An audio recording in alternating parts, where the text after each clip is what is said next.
আরও প্রথম বিশ্বাস হচ্ছিল না 25 গ্রাম তেলে এত সুন্দর লাল টুকটুকে মাটনের ঝোল হয়।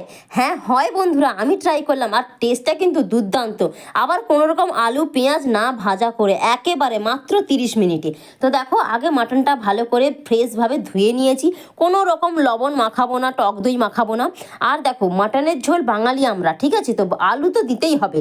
তো ফোড়ন দেখো দারচিনি লবঙ্গ আর গোটা জিরে এলাচ, ঠিক আছে। আর এখানে দিয়েছি 250 গ্রাম পেঁয়াজ, ঠিক আছে।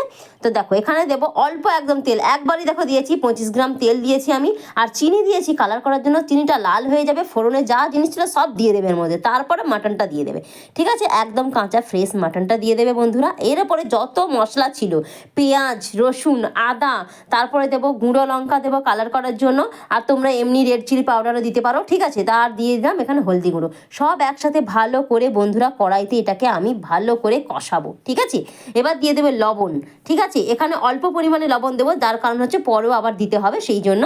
তো দেখো ভালো করে কড়াইতে কষিয়ে নেবো। এই পদ্ধতিটা কিন্তু আমি ফার্স্ট টাইম ট্রাই করেছি, ঠিক আছে, আর দুর্দান্ত টেস্ট হয়েছে বন্ধুরা। আর দেখো রসুন দিয়েছি, তোমরা যারা খাও তারা এরকম গোটা রসুন দিতেই পারো, আমি খেতে ভালোবাসি তাই দিয়েছি।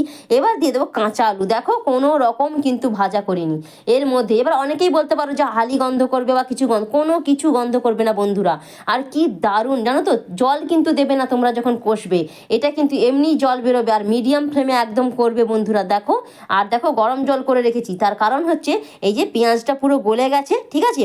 ভালো করে কষিয়ে কষিয়ে এটাকে প্রেশার কুকারে দেবো, আর কাঁচা জল দেবো না, সেই জন্য আমি গরম জলটা বললাম যে করে রাখতে। তো দেখো প্রেশারে দিয়ে দিয়েছি, গরম জল দিয়ে দিয়েছি, দেখতে পাচ্ছ।